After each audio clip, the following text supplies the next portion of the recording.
ഹൈദരാബാദ് സിത്തിക്കൽ ഗുഡിയിൽ സ്വത്ത് തർക്കത്തെ തുടർന്ന് ഭർത്തൃമാതാവിനോട് മരുമക്കളുടെ ക്രൂരത. 57-കാരിയായ ദേവരായി പത്മാവതിയെ മരുമകൾ കുത്തിപ്പരിക്കേൽപ്പിച്ചു. സംഭവത്തിൽ 33-കാരിയായ മരുമകൾ വിജയലക്ഷ്മിയെ പോലീസ് അറസ്റ്റ് ചെയ്തു.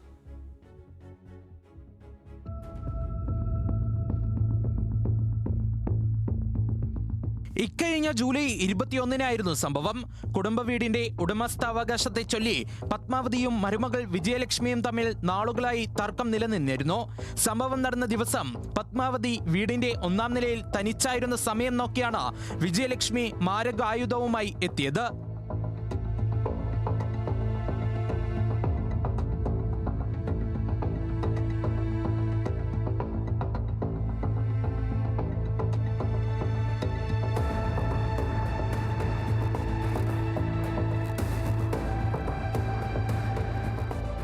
പത്മാവതിയുടെ മുടിയിൽ കുത്തിപ്പിടിച്ച് വീട്ടിനുള്ളിലേക്ക് വലിച്ചിഴച്ച വിജയലക്ഷ്മി കയ്യിൽ കരുതിയ മൂർച്ചയേറിയ കത്തി ഉപയോഗിച്ച് ക്രൂരമായി ആക്രമിക്കുകയായിരുന്നു.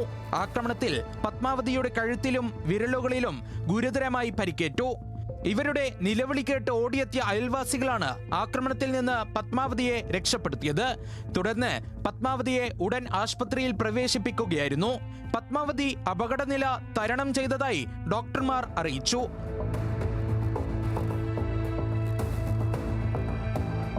പത്മാവതിയുടെ പരാതിയുടെ അടിസ്ഥാനത്തിൽ ചിലക്കൽഗുഡ പോലീസ് വധശ്രമത്തിന് കേസെടുത്തു.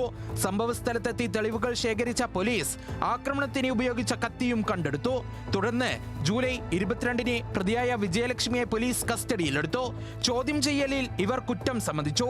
ആക്രമണ സമയത്ത് ഇവർ ധരിച്ചിരുന്ന രക്തം പുരണ്ട വസ്ത്രങ്ങളും പോലീസ് തെളിവായി കസ്റ്റഡിയിലെടുത്തിട്ടുണ്ട്.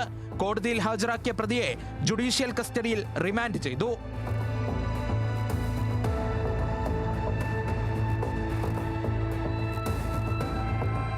National desk news Malayalam.